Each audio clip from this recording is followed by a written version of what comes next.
This story is not a platform for me to whine, "Poor me." Nor am I asking for any sympathy for my normal situation. Instead, it is a simple story of what I need to survive my life while doing what I think is right. I'm an average person in most ways. I'm slightly smarter and better looking than normal, but not by much. I'm not fat or skinny. I'm 5 feet 4 inches tall, the average height of a woman in the United States. Have a high school education and 1 year of community college. My hair is a mousy brown. My skin has a normal number of imperfections. Perhaps my only distinguishing feature is that my eyes are amber in color, which I've been told is a rare, beautiful eye color. I have had many people tell me throughout my life that I have gorgeous eyes.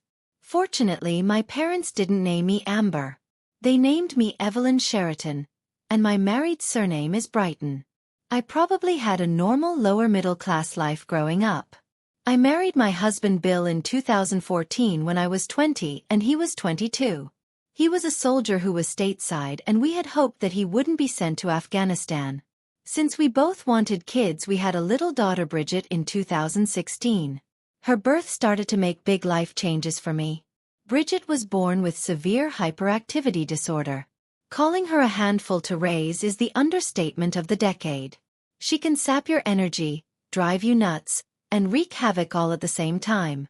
Fortunately, since Bill got a modest inheritance from his maternal grandmother, we were able to put a down payment on a small, 1,200 square feet, house with a decent-sized yard, since we probably would have been kicked out of an apartment building once Bridget turned 2 years old. Since childcare for Bridget is so expensive and hard to get, it was and is cheaper and easier for me to stay at home and care for her than try to get childcare for her. I took classes on how to cope with her, and since I have a normally calm demeanor and happy outlook on life, I do better with her than the vast majority of people would. However, by herself she is virtually a full-time job. That does not mean that having her is unrewarding. When in a calm phase, she is very loving, and she is enormously bright, smarter than either Bill or me. Though Bridget is challenging, the real demanding phase of my life started when Bill got shipped off to Afghanistan in 2019. That was not only because I then had to deal with Bridget alone whenever she was home, without a break or help from Bill, but what happened there. In combat shortly after arriving in Afghanistan, Bill was severely injured.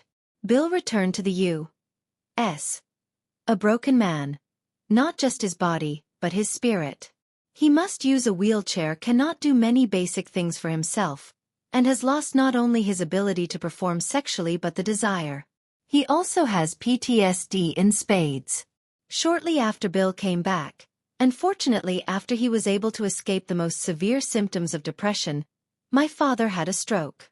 My mother has health problems of her own and cannot accommodate all of my father's needs. Therefore, I now also need to help her out. Since my and Bill's parents are middle class, who basically live paycheck to paycheck, since Bill's salary in the Army had been mediocre at best and his disability payments barely cover essentials, and since even though there are some government programs that can help people in our situation, there is lots of red tape to go through and services are far from ideal, our life is devoid of luxuries and often devoid of joy. I do some part-time seamstress work at home in the few minutes each day that I'm not dealing with Bill's, Bridget's, or my parents' issues, but that work brings in little extra money.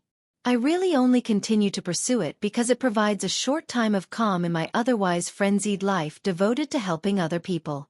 The upshot of all of the above is that in 2022 I was struggling under the weight of life's burdens. I had no time for myself, and little joy except when Bridget was in a calm period.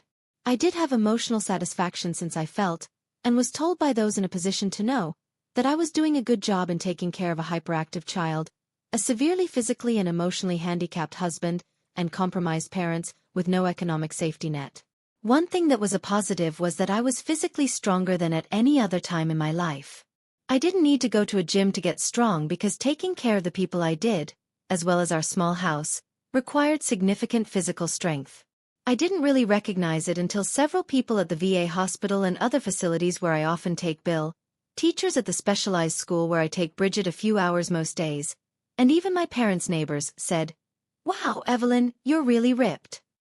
Despite my normally happy demeanor, the stress of everything happening in my life started to take a real toll on me in the middle of 2022. Then something happened that started me on another path. I was in the local branch of a national grocery store chain using my EBT government assistance funds to purchase food for the week in the short time that I had available before I had to pick Bridget up from her specialized school and Bill from the VA hospital when there was a ruckus just as I checked out. I heard a loud noise and then saw a guy with a gun in one hand and holding a cloth bag like you sometimes see in banks in his other hand running toward me.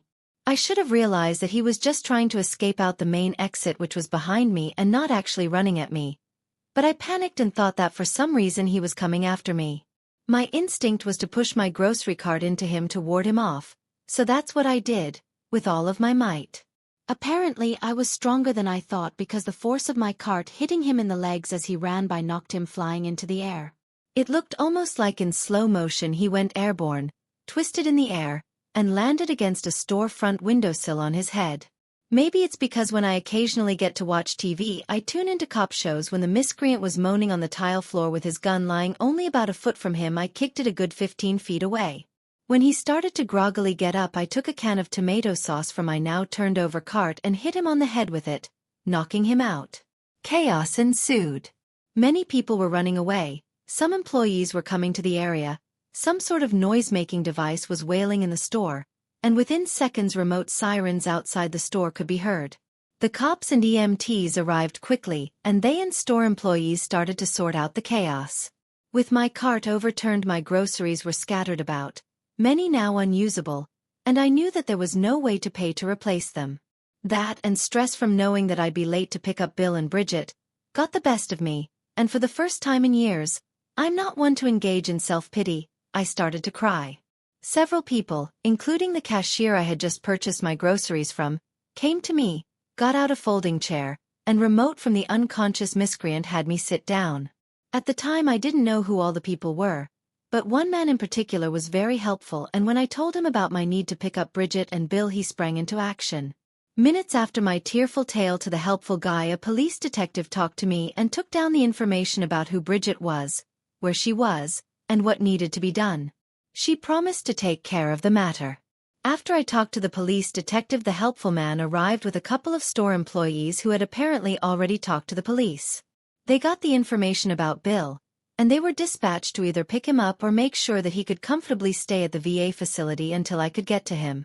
While I sat there on the chair, many people came up to and talked to me. I don't remember who all of them were, but most remarked on my bravery in handling the miscreant, even though I did what I did out of fear, not bravery. Among the things I learned from the people I talked to, including the nice guy who came to see me on and off until everything was sorted out, were: the miscreant had shot the cashier in the business office of the store when robbing it. Fortunately, the cashier's wound wasn't serious, and although he was taken to the hospital, it was likely that he could be released the next day. The miscreant had a long rap sheet and had robbed 10 other stores in the last month alone, and had been the subject of an intense manhunt. He had been treated by paramedics at the scene and was now in police custody. Everything had been caught on the store's video cameras. The press was swarming outside the store. Bridget had been successfully picked up by the police, and 2 officers were entertaining her at the local precinct. The people at the VA facility were pleased to let Bill stay there and watch what was transpiring on TV, which he was excited to do once the store employees assured him that I was okay and what I had done. Finally, I had no sense of how much time had passed while I was waiting, but found out that it was more than 2 hours. After several police interviews, paramedics looked me over, and comforting words by many people, the nice guy came over to me and said, "Evelyn, it's okay for you to go home now. We've replaced all of your grocery items and added a few extras, and I and some of my employees can help you get to your van and avoid the press, unless you want to talk to them." "That would be helpful. I would prefer not to talk to them now," I sighed. "Who are you? You've been so helpful and I really want to thank you." "I'm George Simpson, the regional manager of this chain of grocery stores. Even though I live in town, I travel over a 4-state area. I just happened to be visiting this branch today and talking with the store manager when all the fireworks started," he said with a smile and a touch of my arm. "You're a lifesaver, George Simpson," I said as I smiled and squeezed his hand. When I did that, I suddenly felt an electric charge flow through my body. I hadn't had a reaction like that since before Bill left for Afghanistan. George smiled back, and I suddenly realized that he was a young, very good-looking man. George and two store employees pushed 2 carts full of groceries out to my wheelchair-accessible van. "I didn't buy all of this stuff," I started to say to George as we moved toward my van. George cut me off. "Like I said, we wanted you to have a few extras for your trouble," he smiled. "Please accept them as a small token of our appreciation. That guy has hit 2 other branches of our chain and we are so pleased to have him in custody." The 2 employees loaded the groceries, in cloth bags, into my wheelchair-accessible van and then moved the carts away. As I was starting to get into the driver's seat and thank George again, he said, "By the way, the police will have Bridget at your house when you get there, and my employees will have your husband there as well." "Again, thank you so much," I started to say when George interrupted. "No, thank you again, Evelyn. By the way, I'd love to take you to lunch sometime to thank you, and also in your name apply for the reward for Dexter Gaines' capture. Dexter apparently being the criminal who I helped catch." "That's so nice, but I have a hard time getting away from my duties taking care of my family." I trailed off. No one had asked me to lunch in years and I wanted to go but didn't see how. "Isn't there someplace that Bridget can stay if you pay, and sometime when Bill is at the VA?" he asked. "Yes, but I can't afford to pay for extra care for her. Paying for that will be part of my company's thank you." "What's a good day?" "Well, Wednesday is probably the only day," I pensively started to say. "Then next Wednesday it is. How about I pick you up at noon at your house?" "Okay," I said after a pause, while my stomach churned, my breath got short, my brow started to sweat, and there was a tingling in my nether regions all at the same time. "Great," George said as he opened up my van door for me, closed it after I got in, handed me his card, and said, "Give me a call if you have any questions, otherwise I'll see you then." I drove home in a daze, but made it without getting into an accident. When I got home, a police car was out in front of my house, several neighbors were looking on, a van from the grocery store was there, Bill and Bridget were in front of the house. Bill with a big smile on his face talking to the store employees and a male cop, and Bridget was playing hopscotch with a female cop. Apparently the store employees had been clued in by George, since as soon as I pulled into our driveway they immediately went into my van and took all of the groceries into the house, putting all of the perishables into our almost empty refrigerator. Bridget and Bill gave me big hugs, the cops shook my hand, the neighbors, who aren't always friendly, although never mean, had big smiles and patted me on the back, and in general everyone was in a good mood. After about 10 minutes the store employees left, shortly followed by the police officers, both of whom gave Bridget a big hug, and the female cop gave her a police hat and badge. Not real, but it looked it. As the female cop was leaving she gave me a hug too. "Your little girl is fantastic. But what a handful. How do you take care of her and your husband in a wheelchair and him with almost no arm strength?" She obviously had been observing Bill carefully. "You do what you have to," I smiled at her. "Thank you for taking such good care of Bridget." "My pleasure," she said and then left. After we got into the house and I got Bridget distracted and Bill comfortable, I looked at the groceries that I'd been given. More than half were foods that we never could afford, and hadn't had in years. Bill insisted that we watch TV while we ate the sumptuous dinner that I prepared. The commotion at the grocery store was all over the news. Bridget was as attentive as I've ever seen her watching the store when Bill told her that was where I had been. There were even 2 candid shots of me that I didn't know had been taken, and the reporter on one channel. We switched channels hoping to see the reports on all of them, mentioned my name. I don't know how she got it. Mommy, you're on TV," Bridget screamed in joy. Things got even weirder when we watched the 10 o'clock news. One station actually had gotten a copy of the video of me ramming Gaines with my cart, and then knocking him out with a tomato sauce can. Bill was laughing harder than at any other time since his injuries, and Bridget was jumping up and down but in a controlled manner. Whether I liked it or not, I had my 15 minutes of fame. Over the next week or so I was a little more spaced out than normal. I couldn't help thinking back on what had happened at the grocery store. What consumed most of my daydreams, however, was my upcoming lunch with George. I was nervous for many reasons. Some of them were that I didn't think that George was in the same economic and social class that I was and might look down on me. I hadn't been to lunch with a man for so long that I wouldn't know how to act. I didn't want anyone to think that I'd cheat on Bill, and my nether regions twitched when I thought of George. I eventually concluded that I couldn't have George pick me up at the house even though Bill and Bridget wouldn't be here because of how it would look to the neighbors. So I called him and told him that I'd meet him at the restaurant.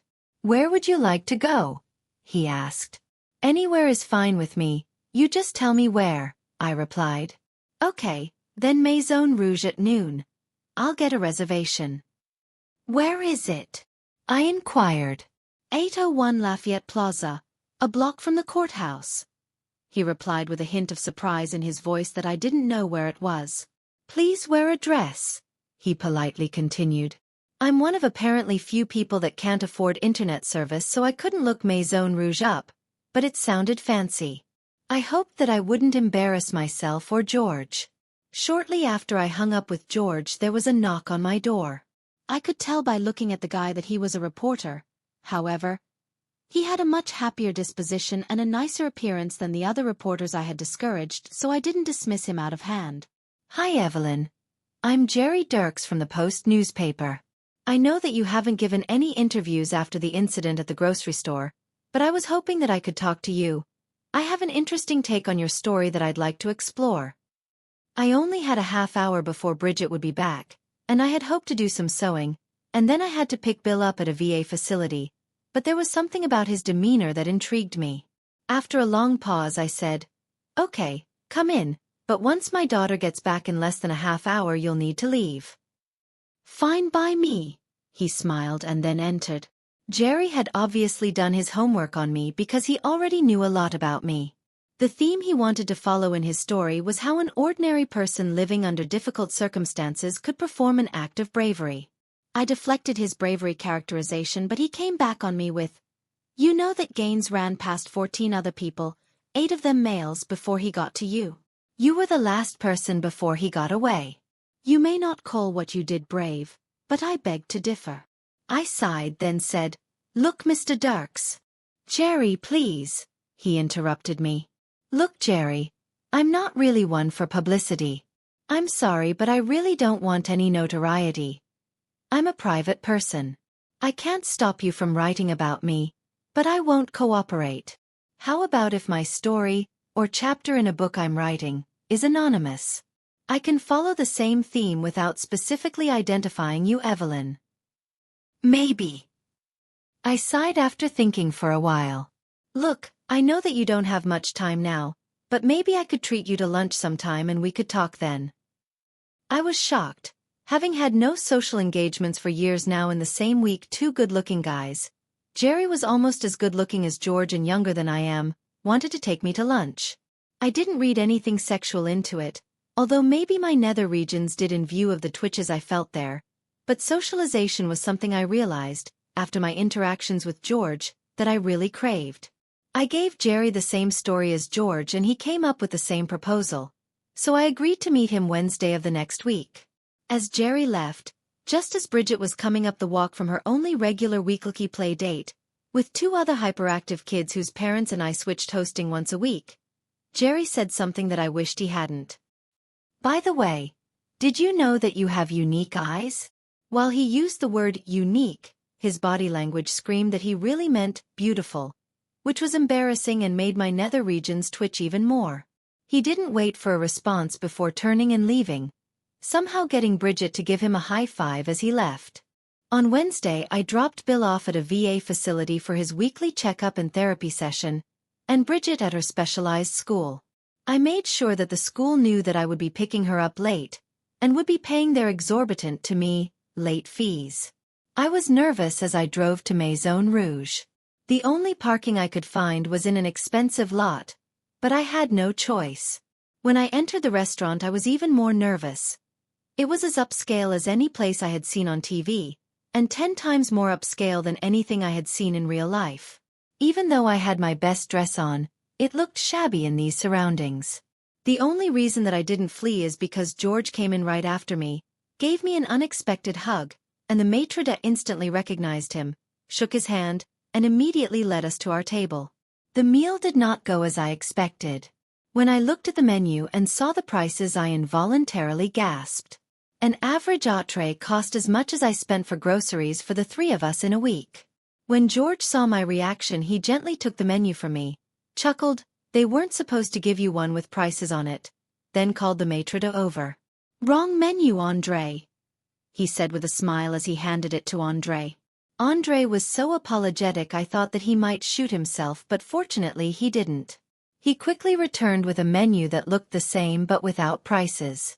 "Just ignore whatever you saw before," George grinned. When I looked confused by the menu, most of the things I had never heard of before, George asked, "Would you mind if I ordered for you?" I sighed. "No, please do. I don't know what anything is. Something simple though." I was surprised at how freely our conversation flowed. That was in part due to the fact that George had clearly already found out all about me. Although he frequently hinted that he knew details of my drab and difficult life, he never dwelled on them, and all of our discussions were light-hearted. In the hour that we ate, I think that I smiled and laughed as much as I did in any month since Bill left for Afghanistan. "I have no idea what I ate," George told me, "but I don't remember what he said. It was in French, but it was really good." After an hour, George asked, "How about a walk in Sherman Park?" I was feeling good, so I agreed. He must have been a regular because they never brought him a bill, and as we left in a low voice that I probably wasn't supposed to hear, he told Andre, "Add 35% for tips." I had never heard of a 35% tip before. George was very flirtatious as we walked to and around Sherman Park. While still jovial on the outside, I was starting to have inner conflict. I was sexually attracted to him and felt guilty about that. Yet at the same time it intrigued me because since Bill's injuries I rarely had sexual feelings. They were a luxury that I couldn't afford, and even thinking about sex could frustrate me to no end. After a leisurely stroll for about 40 minutes, in a secluded part of Sherman Park, George stopped me and stared at me. He was much taller than I am, probably 10 inches taller even in my 2-inch heels. "I have some good news for you, Evelyn," he said, reaching into his suit coat pocket. "What is it?" I asked as I started reading it. "It's Crime Stoppers' confirmation that you're entitled to the $5,000 reward for Gaines' capture," he smiled. I looked at it. That was what it was. I would be presented the check sometime in the next week. I couldn't help myself. I started crying with joy. $5,000 probably doesn't seem like much to some people, but to me it was a godsend. It would allow me to buy some things for Bill and Bridget that they desperately needed and still pay off some overdue bills. I unconsciously buried my face in George's chest when I was crying. He put his arms around me. After about 30 seconds I got myself somewhat under control. What helped me get under control was that apparently George's cock had tented his pants. Tuesday of the next week I brought Bridget and Bill with me to the presentation of my Crime Stoppers' $5,000 check. The organization made sure that someone was watching Bridget during the event, but she was shockingly calm. She just looked happy, and for about a half hour you would never have known that she had severe hyperactivity. The van ride home was something else, however. Ha ha. Both George and Jerry attended the event, and a photographer from Jerry's paper took pictures that were published in the next day's paper. I met Jerry for lunch the next day. I had no expectations that this would turn out like my luncheon with George. However, since he asked me to meet him at his apartment and he would have sandwiches brought in, I thought that it was possible. Like with George, the first couldn't see what a year younger than me, good-looking guy like Jerry could possibly see in me, but was open to possibilities. While we munched on salads and finger sandwiches, Jerry did interview me with a tape recorder running. About 15 minutes after we finished eating, and he could tell that some of his questions were upsetting, such as, "Why have you never divorced Bill and let the state and federal governments take over his care?" He turned the recorder off. "I'm sorry. I didn't mean to upset you, Evelyn," he said. Then he put a hand on mine. "How long has it been since anyone showed you real affection?" he asked. I just stared at him without answering. Aside from my interlude last week with George, and a few hugs from Bridget when she was in a calm mood, of course the answer was essentially zero. He continued to make eye contact with me while I only made periodic eye contact with him. "Your eyes are so beautiful, and you are so vulnerable," he said. Then he stood up, pulled me up, and kissed me. As with George, it wasn't a perfunctory kiss. It was a set-off-the-smoke alarm one. I saw no reason to resist, and within minutes we were naked on his bed rutting like a couple of wild animals. I gave it my all, and he apparently did too. Before we got dressed again I had had 4 orgasms and we had engaged in some very pleasant pillow talk. I had more time than I did with George, so we actually fucked in the shower too, a first time for me, and it was enchanting. The next Wednesday when I met with George, after he went down on me and then I did my best to ride him like he was a Kentucky Derby champion, we lay face to face smiling. "So have you done anything with the $5,000 reward, Evelyn?" "I did a lot. I really needed it." "What did you buy?" I went through a list of overdue bills that I paid off, and all of the things I bought for Bill, Bridget, and my parents. When I got through he asked, "What did you buy for yourself?" "Nothing. Others needed things more than I did," I replied, breaking eye contact with him. He sighed. "You're unbelievable. As much as I'd love a round 2, let me take you shopping right now and get you a nice dress and some jewelry. What are you a size for?" "I haven't bought a dress for so long I'm not sure," I chuckled, "but probably size 4. However, I can't possibly accept any jewelry. I have no need for it and couldn't explain it to my family. Also, rather than address what I wanted, I left the sentence hanging as I shinned down the bed. After we showered together as we were getting dressed, George got a serious look in his eyes, held me by the shoulders, and said, "You make me feel like the most sexually desirable man in the world, not like a boring lay." I wondered where the last line came from because if any woman found this guy boring there was something wrong with her.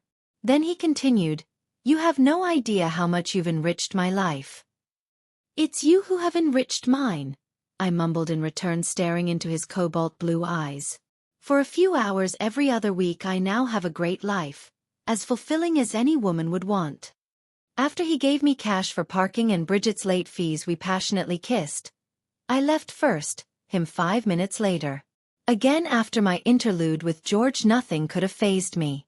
In the next 2 days Bridget was especially wild. Bill fell out of his wheelchair twice, and my father had another health emergency requiring me to whisk him to the hospital, yet I was completely sanguine.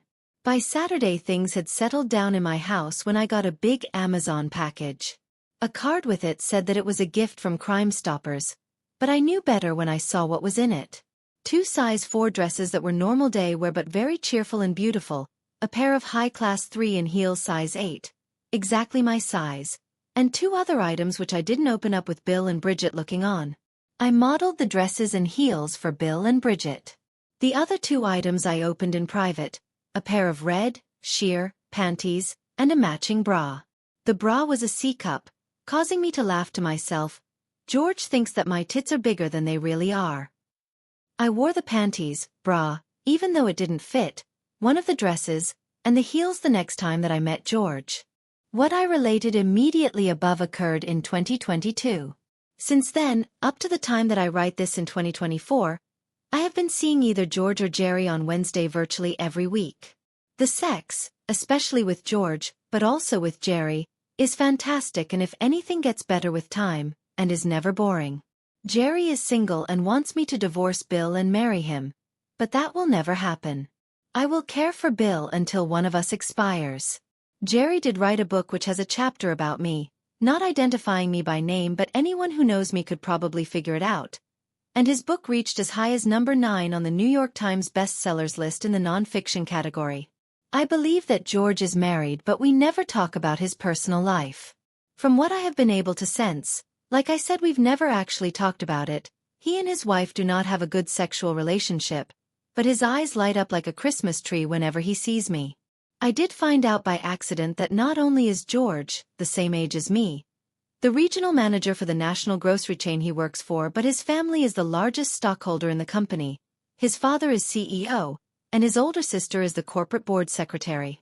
Both George and Jerry want to do other things with me, but I'm reluctant to be seen with them in public. The last thing I want is for Bill to be hurt. Since the incident in the grocery store, my life has improved dramatically, as has my disposition. The effect of doing something so pleasurable as having monkey sex 2-3 hours a week with someone who really cares about me makes it almost easy to get through caring for Bill, Bridget, and my parents, and having no disposable income. George would give me money if I needed it, but I've never asked him to and hope that I never have to. So I've been cheating on my husband for more than 2 years, and intend to do so as long as I can. However, don't judge me. If you lived my life, you'd look for happiness any way that you could get it 2-3 hours a week too.